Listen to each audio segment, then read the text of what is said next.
Good morning, everybody. Christine Barconi here in our NBC4i streaming center. We are hopping right into a press conference with Director of Athletics for Ohio State University, Gene Smith.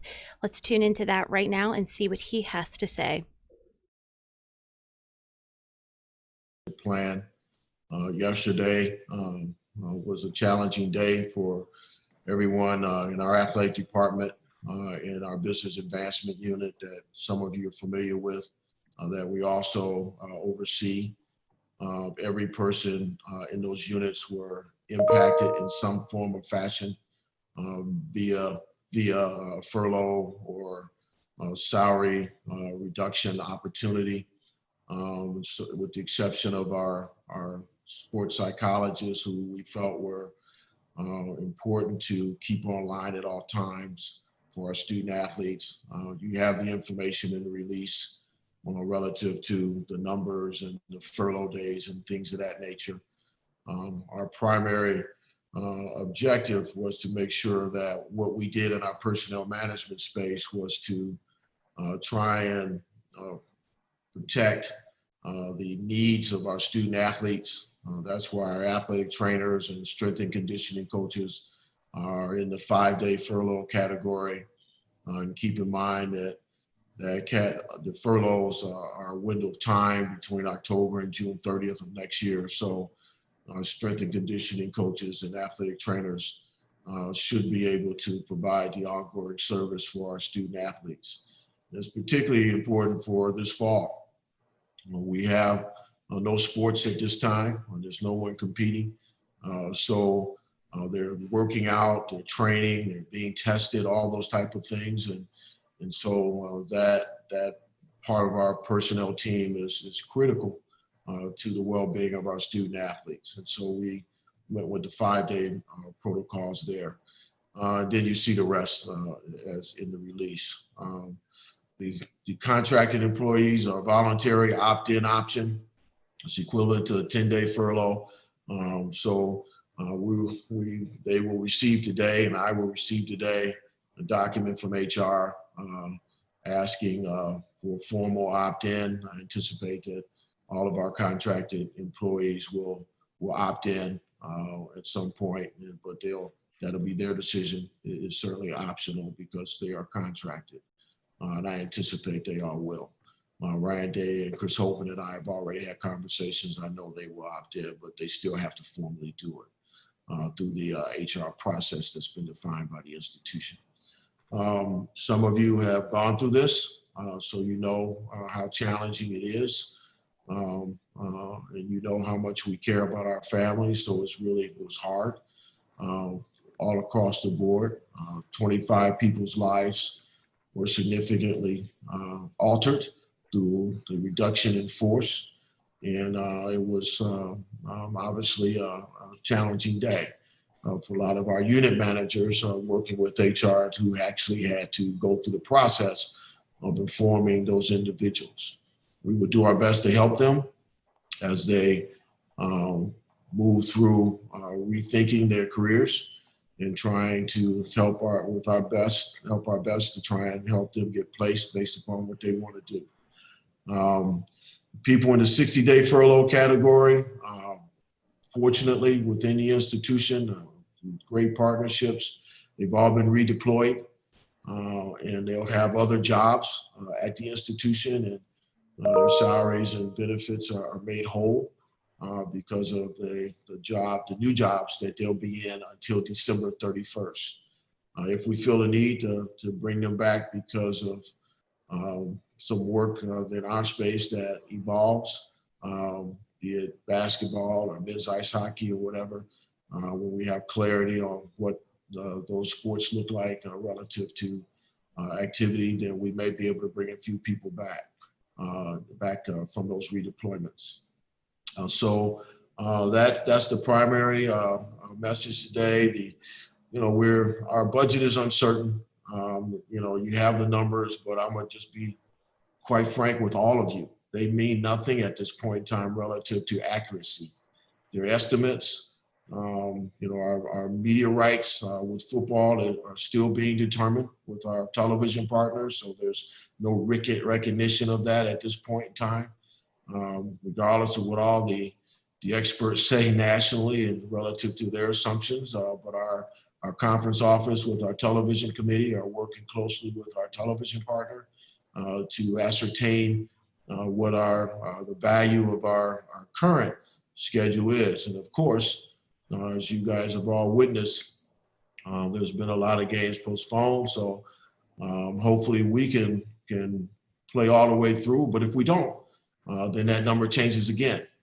We don't have clarity on basketball. We made some assumptions there. There's still a lot of conversation about the schedule, what it would look like. And we have a subcommittee of the Big Ten, and hopefully within the next couple of weeks, we have some clarity on what that schedule looks like for men's and women's basketball and men's ice hockey that have a chance to start up in November. So those numbers are guesstimates. Our sponsorship numbers are guesstimates. So one of the reasons that we waited so long to get to this point was football. Because without understanding our football fate, everything that we're doing is uncertain. So we'll have more clarity as we move down the path and have our media rights numbers and we have our basketball locked down, and then our numbers will be much more accurate as we move forward. We of course know significant impact that we're going to take, which is why we made the personnel decisions that we made and all the other operational cuts that are outlined in our release. But at the end of the day, the numbers are estimates. So I just wanted to share that and then just open it up to questions, Jerry. Yep, thank you very much, Gene. We will open up with Dan Hope from 11 Warriors with Austin Ward on deck. Dan? Hey, Gene, I know that you were on the television subcommittee for the Big Ten. So do you have an idea of, what that might look like in terms of media rights revenue in comparison to what it would be in a normal year? I have no clue. And actually, Dan, I wasn't on the television committee. I know I don't know where that came from. So I guess Twitter, somebody said it, I guess, and you guys ran with it because everything on Twitter is right. But, the reality is I was not on the television committee, and I'm not. That's still going on. So, but I have no estimate.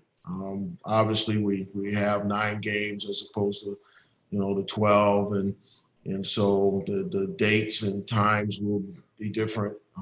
So I have no clue at this point in time. Our television committee, working with our commissioner, and is working through that process now. How challenging is it to, make a budget like this, to make decisions like this when you just don't know what that big piece of a pie is going to look like? Yeah, it's huge, Dan. I mean, we do know certain things. Obviously, we know our ticket sales hit is lost. So you have to try and mitigate that, which is why we've done what we've done. We anticipate, even if we have basketball games, I'm not sure how many we're going to have at home. We're hopeful that we can have in the double digits. But even with that, we know that our attendance will be 0 or significantly less, depending upon what's happening at that particular time with the virus. So it's hard. It's hard. You try and attack the big numbers, but you also know that at this point, which is another uncertainty, if we're able to play fall sports in the spring, what's that expenditure number going to be for us? We don't know if men's and women's soccer are going to be allowed to play conference games only or conference games plus non-conference. I mean, there's so many moving parts to your point, Dan. All we know is the big hits around ticket sales have to be dealt with. We also know that some of our sponsorship dollars and our annual giving dollars will be down. So we have to address that. But it is difficult when you don't have clarity on a number of different things. We know we won't have concert revenue.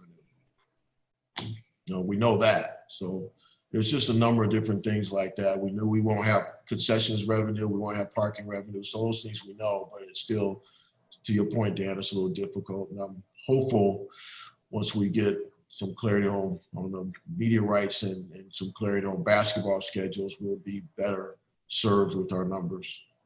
Thanks, Gene. Next up, Austin Ward, Letterman Row with Haley Colombo on deck. Austin? Hey, Gene, I think all of us understand how proud Ohio State is to sponsor 36 sports. How close was that number to dropping in this process? Yeah, we not at this point in time, Austin. Of course, everything is available option as we move into the future, but right now that's not a major conversation. I guess, part of it is you look at that number, like, are there sports, like, why is there a need? Why is Ohio State proud to keep it at 36, I guess? Like, why is that such a point of pride for this athletic department to keep that support at that level?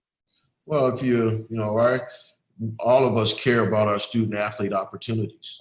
I mean, and when you think about the young people in all those sports and the experiences derived through those sports, it's phenomenal.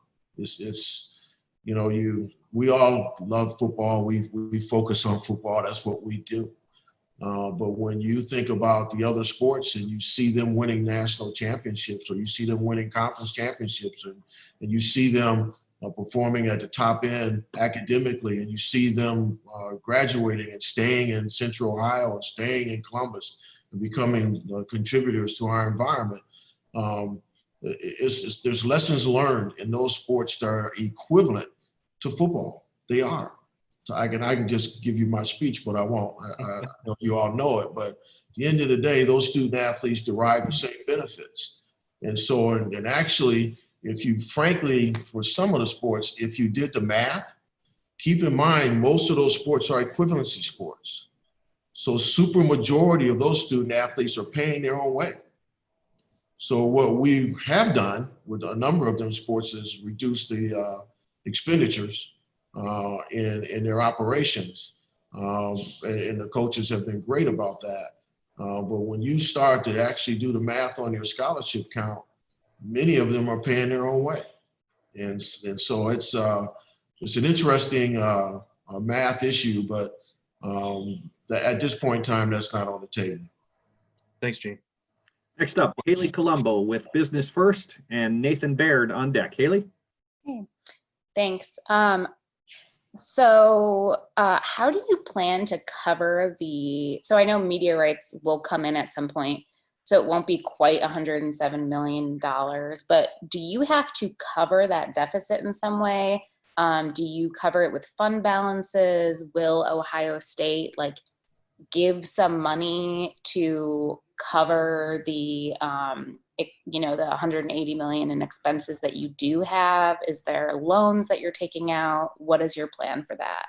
Well, Kaylee, that's a great question. And frankly, your second to your last comment, I wish you would promote that so the institution will cover our deficit, but that's not going to happen. We've been self-supporting and we'll continue to be self-supporting. So we've been working with our chief financial officer, our CFO office, and his staff, and we're developing a long-term debt recovery plan. So as soon as we have better clarity on our numbers, we'll be able to sit with him and his staff and develop a strategy whereby we pay back that loan over time. And so every year moving forward, looking to FY22, for example, we'll have a line item in our budget that will be debt recovery based upon the number of years and if we have to pay interest or not. So to your other part of your question, it might be an internal loan.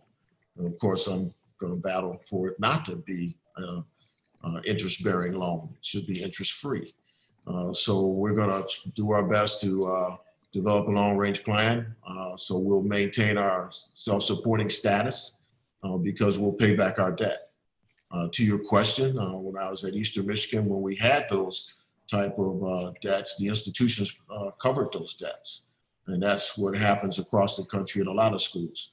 But there's somewhere north of 20 that are self-sustaining, and we're in that category. And so that's how it'll work for us. Great question, Kate. Just to clarify, so it could be though that it could be an internal loan as opposed to a private loan, and an internal loan obviously would come from Ohio State and would not have interest.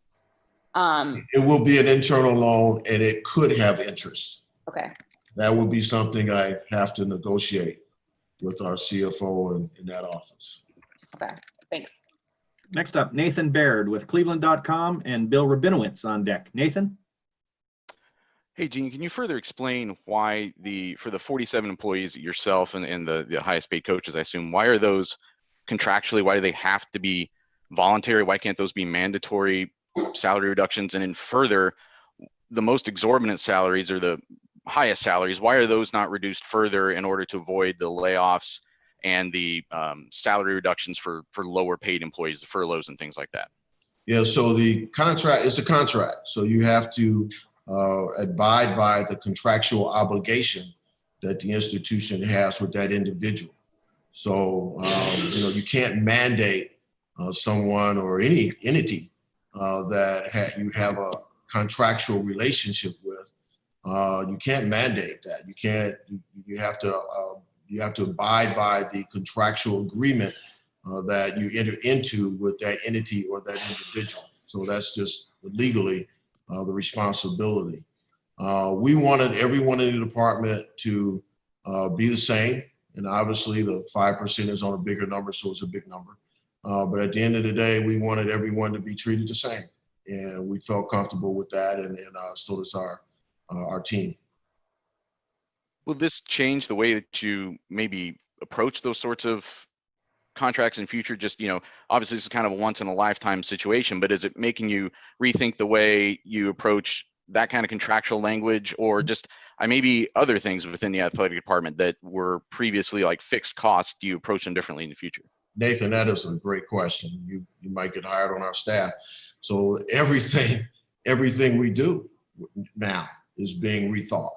None of us, you or anyone, have experienced what we've experienced in the pandemic. None of us. And so it's caused you to think differently about a whole lot of things. And so we're going through that process right now. That is, yes, to answer your question specifically, yes. But I want to share that it's broader than that. The things that we've learned that we have to deal with relative to the pandemic, it's changing everything. I never thought that I would actually have to articulate in a game contract information around a pandemic. I have to be more clear than force majeure. So you're exactly right. That's a great question, Nathan. I appreciate it. There's so many different things I'd love to just go off on all those things, but to your question, yes. Next up, Bill Rabinowitz with the Columbus Dispatch with Doug Maurice on deck. Bill? Yes, Gene, the 25 employees who are going to lose their jobs, I'm guessing you don't want to identify who they are, but is there a category that most of them fit in? No, not really, Bill. These were based upon positions. So I guess I should take you back. We've been doing this reduction in force for started last year, actually. So we knew that over time we needed to reduce our headcount. So we've been not filling positions since January, prior to the advent of COVID at its major place. So we started that process. So we've been looking at position needs. What positions could we redeploy to duties and responsibilities? What this has done is expedited it. And so there's not a specific category, Bill, to your question. It's all over the board. And this is athletics and business advancement. I have to remind everyone that we oversee Nationwide Arena, Drake Union, Blackwell Hotel, trademark licensing. And so we have a unit called business advancement, and that unit is integrated functionally with the athletic department. So it's not just, so it's job function, Bill. Okay, and I know you don't know what the TV revenue is going to be for football, but obviously it's going to be a substantial amount, you hope. How much worse would it have been if you didn't have a football season and at least have that kind of revenue? So one of the reasons that we waited was exactly what you just said. Our furlough and reduction in force plan was significantly more challenging prior to the announcement that football would come back. And so we decided that we had a chance for it to be available in the fall. So we held out and we reduced the impact significantly. It's still major impact, but it's not as bad as it would have been if football didn't come back in the fall. And by the way, it was the Big Ten who had you on that subcommittee. Oh, did they? I'm not on that subcommittee. I don't know how they did that. If I am on that subcommittee, they never invited me to a meeting. Let's be clear. May I explain some things, Gene? Yeah, I'll just leave it alone. Next up, Doug Maurice with Cleveland.com and Dennis Dodd on deck. Doug? Gene, in the release, it says some of the savings, you guys saved $3 million in the non-conference game guarantees. So did you get out of the contracts with Buffalo and Bowling Green, or did you have to pay some of that? Yeah, we will end up, that will come out of our media money, Doug. We're still working with the conference office on that. And then also we're still negotiating with those teams. So what our strategy is, whatever our media rights number is from our television partners, if we can't negotiate something with those teams, then we'll take that out of the media rights money from the conference office, and the conference office will pay that. If you feel like you can't negotiate something with these MAC teams, will you be mad at the MAC? Will this affect the Big Ten MAC relationship going forward? No, God, no. No. Guys, remember I came from the MAC. I feel for them. I really do. I feel for them. And the impact that on all the MAC schools that the pandemic has had is significantly worse than it has been for the Big Ten or any Power 5 conference. And so I think the last number I saw was somewhere around 41% of the Mid-American Conference schools' revenue comes from their institutional general funds. And that might be higher because I think that number was maybe 2 or 3 years ago. And you guys know the MAC. I love the MAC and everything that they're about. And I feel for all those ADs in those institutions. And last thing for me, Gene. So I'm just trying to come at this. Nathan asked you about the football, like Ryan and Chris and those contracts. And I understand a contract is different. But I'll be honest, just 5% to me doesn't seem like enough. In a world where Ryan's on schedule to make $5.4 million, it feels like to me the reason that the football coach can make $5.4 million is because football brings in a lot of money, right? I mean, you bring in ticket revenue, you bring in media rights. It's not that football is inherently better than any other sport. It's that it makes more money, which allows the football coach to make more money. So if football is making substantially less money, it feels like to me the head football coach should have a greater reduction than 5%. And I understand the contract thing, but I'm a little surprised that you weren't able to reach an agreement where Ryan and maybe Chris would come down more than that. Is my thinking wrong on that? Isn't the reason he's paid that because you make so much on football? No, your opinion's not wrong on that, Doug. I mean, everybody's have their right to opinion. You, me, everybody else. So I respect your opinion. We just disagree. So, but you're comfortable with the 5% if that's where Ryan and Chris? 100%. 100%. Okay. Next up, and folks, we're did everybody freeze? On time, and we still have a number of organizations I want to be able to call on. If we could keep our questions limited. Everybody's freezing. What's happening here? We still see you and hear you, Gene. Okay. Okay. Yep. All right. That's good. That's better. Next up, Dennis Dodd, CBS Sports Online with Steve Berkowitz on deck. Dennis? And you're on mute, Dennis. Okay, I got you. Gene, when was the last time, or if you ever had to take out a loan such as this? We've never had to take out a loan. I was just turning off all my Wi-Fi so we don't freeze everywhere. But we've never had to take out a loan, Dennis, not at Ohio State, like this. So what everybody understands, I think everybody knows how our capital debt works. Our capital debt is based upon internal loans. So when we built the Covelli, we had to go out, raise the money, and the pledges pay off that loan as the donors pay over time. And there's an interest on that, but otherwise not a operational loan. You're one of the 20 or so schools that you mentioned that are self-sufficient. What does this entire thing portend for the schools that aren't in that top 20? Well, you just mentioned the MAC. I mean, it's challenging. I mean, it's when you think about all those schools and what they're going through and working with their institutions to try and maintain their sport programs and recover, it's challenging, and I feel for them. And we're all going through it. Every school that's in that self-sufficient category is either dipping into some reserve or they're building a long-term debt recovery plan like we are.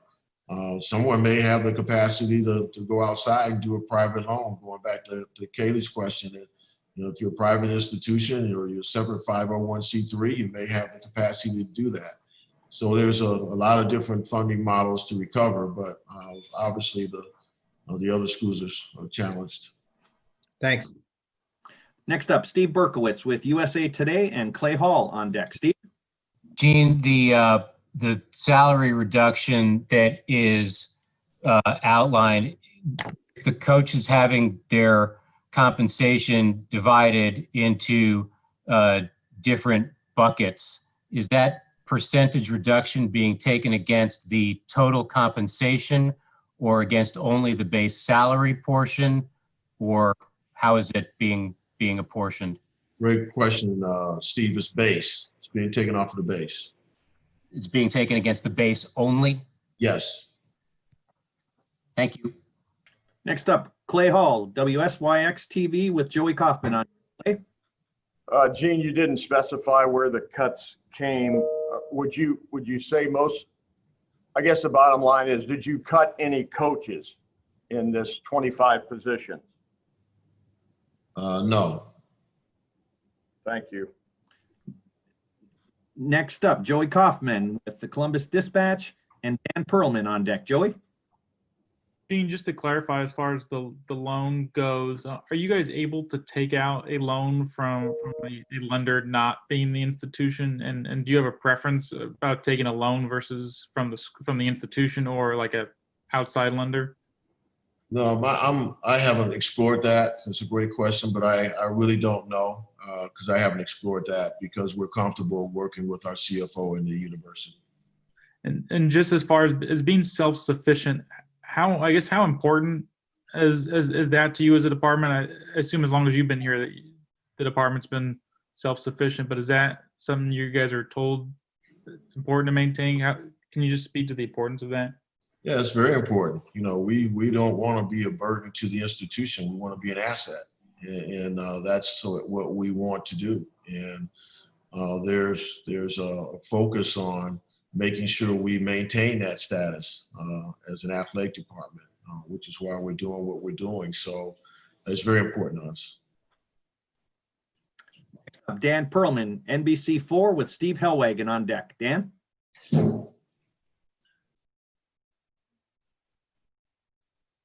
All right, Steve Helwagen, 24/7 Sports with Rob Aller on deck. Steve? Yeah, Gene, question I have, Ohio State's got an endowment of about $5 billion. And I know you have a new president coming in who may or may not be versed in all this, but you've been here 15 years. You're a senior vice president of the university. I don't know, I guess my question is, if that money's there for a rainy day, wouldn't this be considered that type of situation? I know the university as a whole is going to run a deficit as well as part of this, but wouldn't that money make perfect sense to be put in place for a situation like your department is in to be paid back over time? Yeah, the endowment revenue is already allocated to other entities within the institution. So it's the revenue off of the endowment. The endowment itself, the principle, the corpus, you just can't go into the corpus without going back to the donors who helped created the endowment, because they identify what they wanted those dollars to go towards. We have endowments in athletics where people endow scholarships. You can't use that money except for their intended purpose. But the interest off of the endowments from the institution are allocated to different academic parts of the institution. So a decision will have to be made that we're no longer going to support whatever that academic entity is, but we're going to support athletics. Yeah. And that's, that's would be different for the Ohio State University. Yeah. I know the budget for the athletic department went to $100 million about 10 years ago, and within 10 or 12 years is now $200 million. Is there a thought about austerity going forward, that it was such a quick jump that perhaps there should be in place a line item for a rainy day fund to where you as a department, I say you figuratively, the department has 50 million or whatever they need to sustain themselves? I mean, there's an argument out there, you make enough money that there should be enough money set aside on an annual basis to weather a one-year storm like what you just saw. Yeah, it's very difficult. That's a great question, Steve. So we were up, our reserves were up to around 24, 25 million at one point in time, and now it's down to like 17. And we paid off a lot of short-term loans when I first came here in 2005, 6, 7, 8, 9, 10. There's a lot of us forgot about some of those things that were built back in those days, the addition to the shot for the basketball arena and the softball facility and recovering the track in French Fieldhouse. I mean, a lot of people forgot about all those type of things. So you could have an athletic program that could build the reserves up and have those reserves sitting on the sidelines, to your point, waiting for a pandemic. But that's something that philosophically I just don't support. I just believe that the dollars generated should be pumped back to the athletes as best they can. And, we've been doing that. We oversee a significant amount of facilities, and you can't raise money to replace an elevator. You can't raise money to replace a transformer. You can't, there's curve cuts, and I can just go on that most people on this call would never think about, that are deferred expenditures that we have to deal with. So we, I guess, go forever. But the reality is, if you do those, if you just build up your reserves, then you're probably not going to be able to address the deferred maintenance issues in all the facilities that we have. Mm-hmm. Placing the roof on the Woody Hayes Athletic Facility was a $3 million hit. I can't call Clay Hall and say, hey, give me $3 million, I'll put your name on the roof. I mean, it just doesn't work that way. So, I don't know. There's probably some schools that have the reserve that you're talking about, Steve, but it won't be many. And if they do, they're making some different decisions. Yeah. Hey, last thing. Hey, Steve, I got to move on. Steve, what's basketball going to look like? That's all I was going to say. Starts November 25th. What does it look like? 5-on-5 with a ball and officials. I don't know, Steve. That's still being developed. We do have a basketball committee that's being chaired by Mike Probinski. Somebody check it out. See if I'm on that committee too. I need to find out. If I could ask everyone, I promise. Thank you. If I could ask everyone to go back on mute. We've got 2 more people we got to get to because we're running out of time. Next up, Rob Aller from the Columbus Dispatch with Tim May on deck. Rob? Hey, Gene.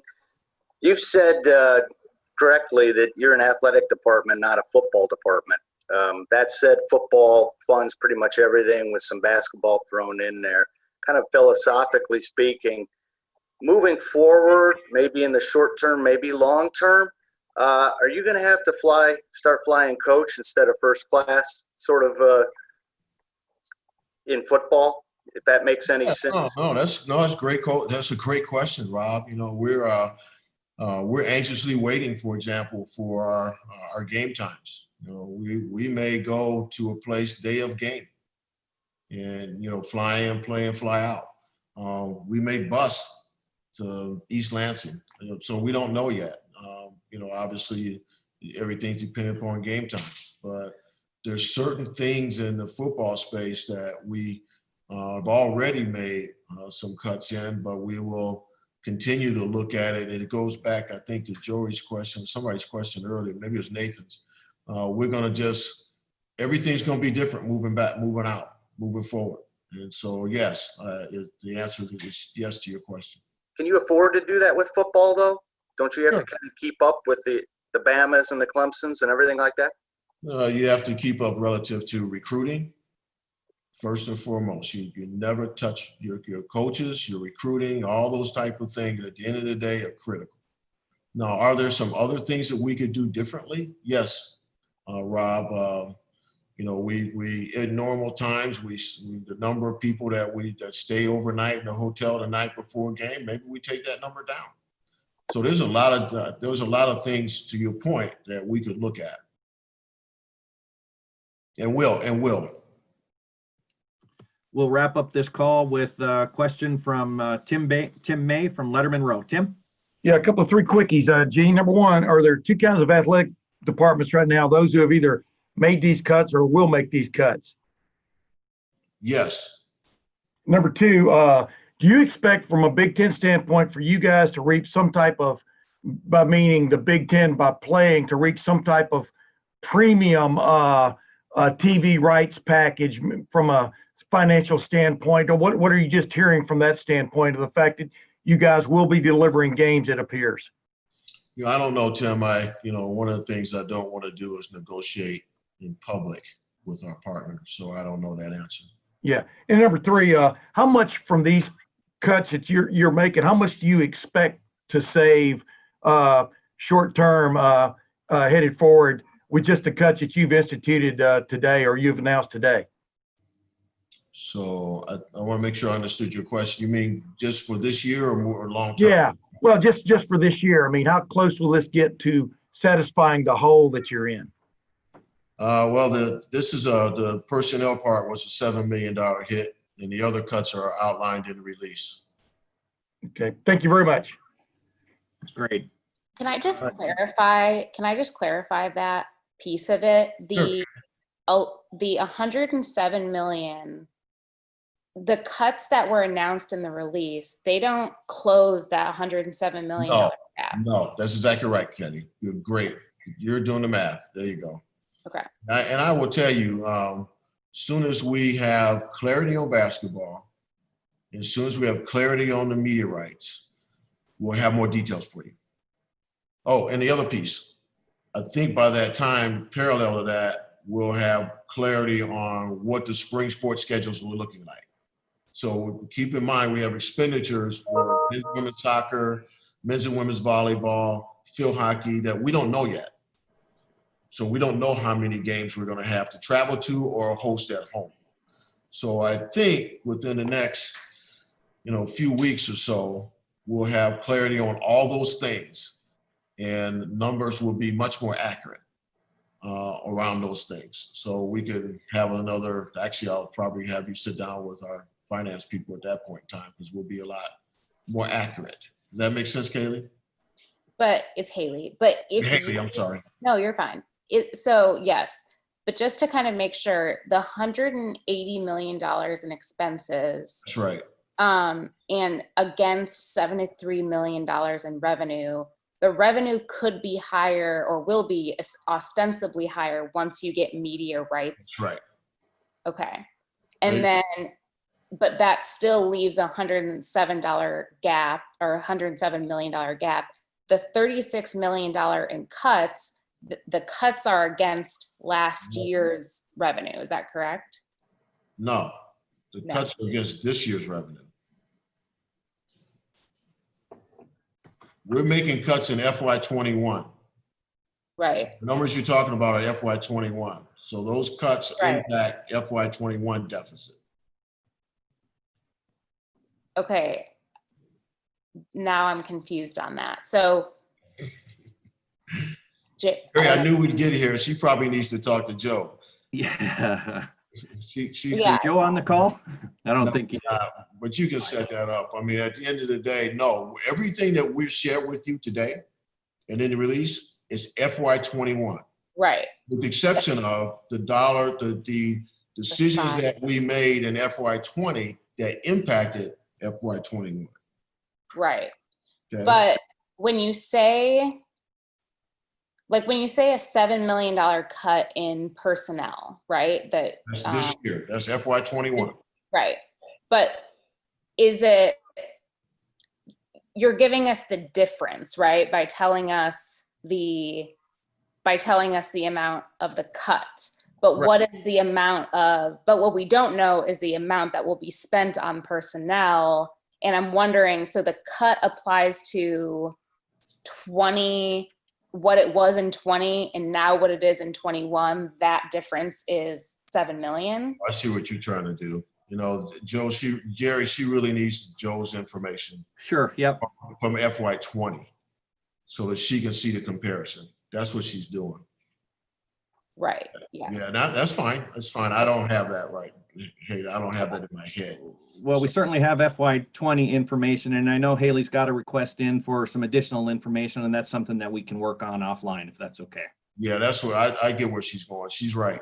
So, but we should be able to give her that information. Okay, very good.